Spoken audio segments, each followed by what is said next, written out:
Lagos State Governor assures residents, business owners, religious tourists of adequate security. Rivers State Independent Electoral Commission commences preparation for local government elections. On the foreign scene, at least 34 die, many hospitalized in India after drinking toxic alcohol. And in sports, Nigeria Football Federation debunks rumor on Victor Osimhen's ban from Super Eagles team.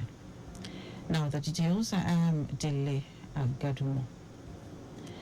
Governor Babajide Sanwo-Olu has assured Lagos residents, business owners and religious tourists of adequate security in the state. Governor Sanwo-Olu gave the assurance when he received the president of Nigerian Baptist Convention, Reverend Israel Akonji, and his entourage at the Lagos House, Ikeja. The governor, who confirmed the kidnap and release of 3 Lebanese on the waterways on their way to Ikorodu, noted that the effort to give them freedom is a signal that the state government will not condone any act of criminality in the state. So we will deal with it. So we'll continue to make this place peaceful, we'll continue to make it attractive, we'll continue to make it home, we'll continue to ensure that, businesses thrive, they live and they work in a conducive environment. So we want to assure all of the international visitors that will be coming that the state government will support you. Governor Sanwo-Olu, in his response to the requests of the Nigerian Baptist Convention to host its annual Baptist World Alliance in Nigeria for the first time in over a century, promised to ensure a safe and delightful experience for all foreign religious tourists coming to Lagos next month for the convention. According to him, religious organizations are stakeholders in governance and they have a role to play through intervention participation.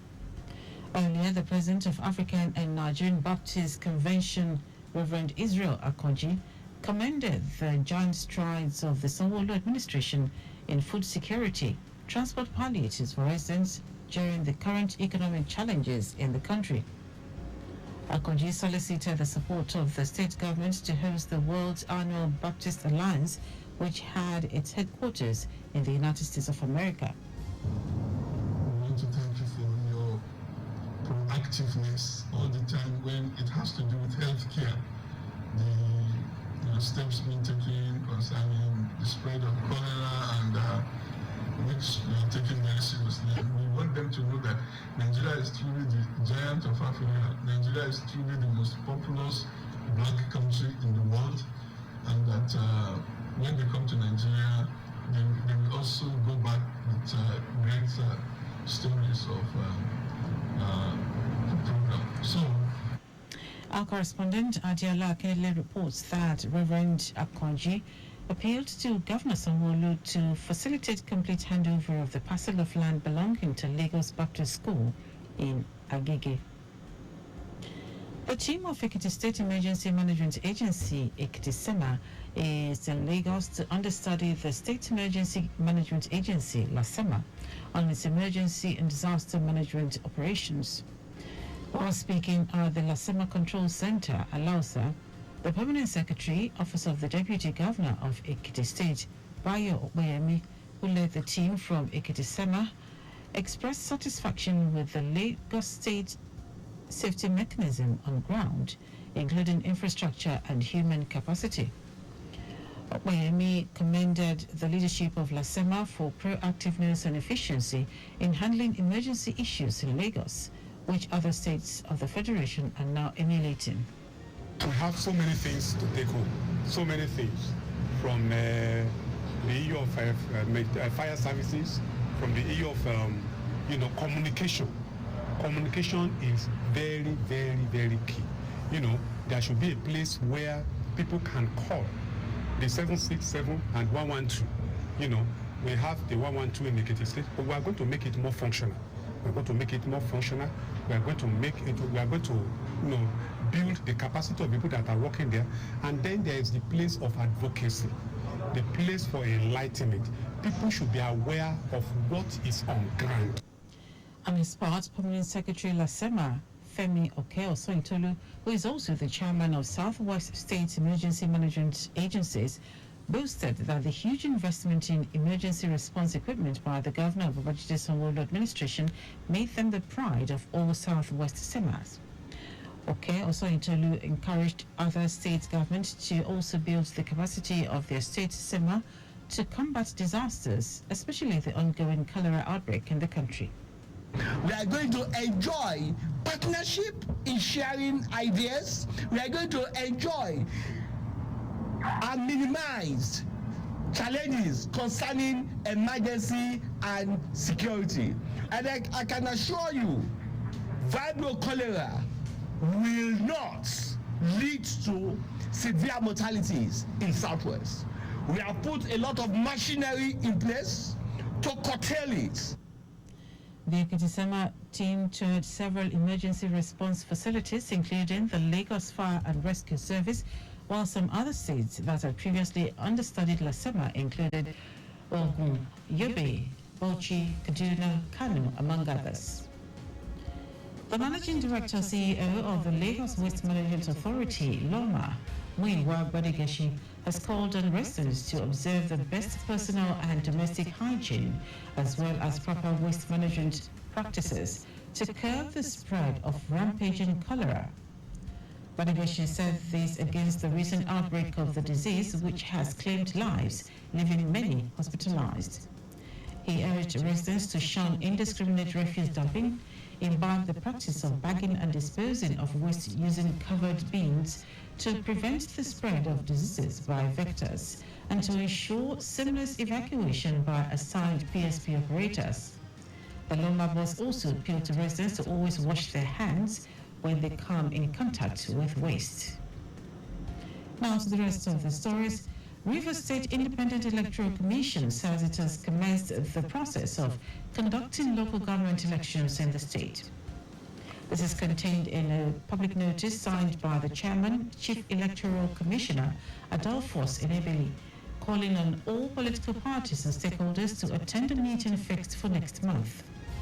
This comes barely 24 hours after the state governor, Siminalayi Fubara, while swearing in caretaker committee chairman for the 23 local government council, said their tenure will not be long, as the local government election will be held soon.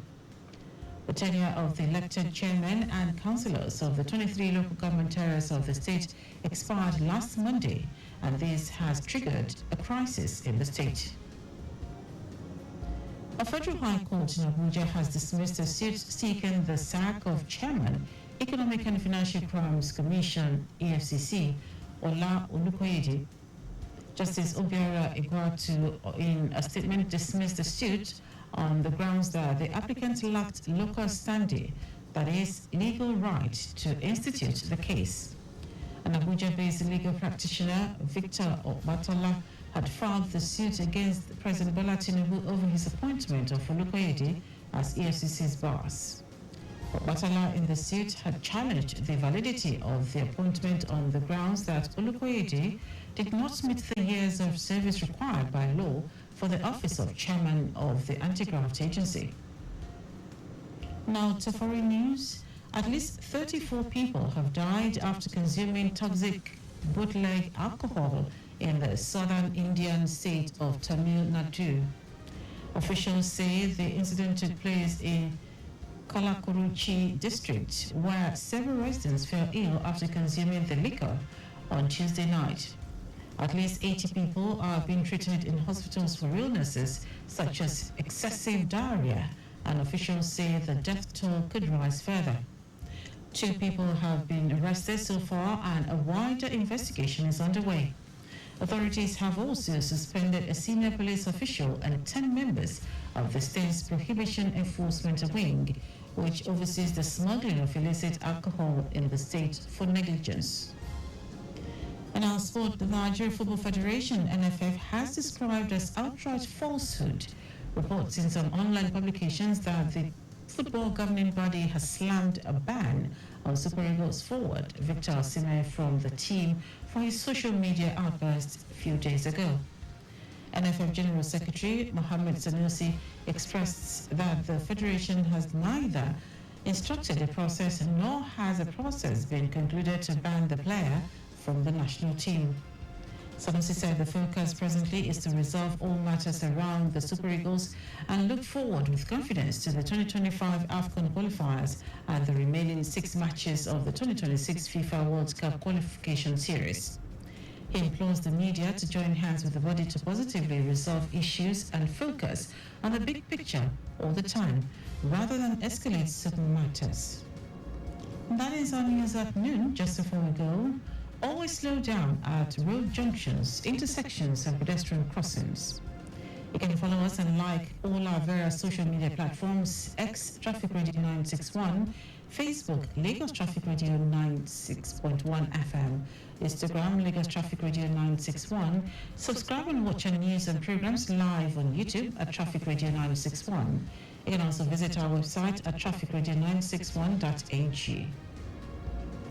Did you know that the Sanwo-Olu administration upgraded 2 higher institutions to universities? You can get more details on the Lagos State Government website. To end the news, we have the highlights of the major stories. Governor Babajide Sanwo-Olu has assured Lagos residents, business owners and religious tourists of adequate security in the state. Rivers State Independent Electoral Commission has commenced the process of conducting local government elections in the state. We also told you that at least 34 people have died after consuming toxic bootleg alcohol in the southern Indian state of Tamil Nadu. And in sports, the Nigeria Football Federation (NFF) has described as outright falsehood reporting some online publications that the football governing body has slammed a ban on Super Eagles forward Victor Osimhen from the team for his social media outburst a few days ago. For contact with the newsroom, send a message to info@trafficradio961.ng. That ends the news broadcast compiled by Adirayo Idowu-Olaya. I am Dele Agadumo. Good afternoon. Thank you for listening.